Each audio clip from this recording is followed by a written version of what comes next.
since Daddy had to fly.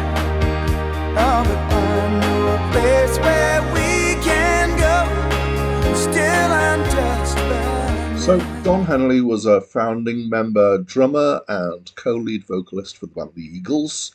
But he's also had a pretty successful solo career, particularly during the 80s, when he had several hits. Hi, my name's Dan. So this was Don's third studio album, and it sold like a gazillion copies and was his most commercially successful solo album. I have reviewed it before. Before I started doing video reviews, I had a blog that I was doing written reviews on, and I've reviewed this album on there. And at that point, I gave it an 8 out of 10. So I'm going to give you a spoiler. I'm going to give it more than that this time because it's grown on me. A description: if you want an album that's a manifesto for 1980s rock, then this would be that album. It sounds really 80s. It's got big drums, really big sort of archetypal synth sounds. All the production sounds is very 80s. It sounds like something like John Parr or Robert Palmer or Tina Turner or Heart or one of these big American stadium rock acts from the time. And this isn't a bad thing. It's just what it's like. It hits all those kind of different sounds, the different tempos. It's got driving. It's got rocky. It's got kind of soft rock. It's got radio-friendly stuff. Songs generally are about relationships, a bit about heartbreak, sort of some stuff about commercialism. I'm not entirely sure what the song Little Tin God is about. I think it's about cult leaders, but I might be wrong there. And I really enjoyed it. It's a good album. It hits all of this kind of middleweight rock stuff that I was really addicted to at the time. I loved this sort of thing.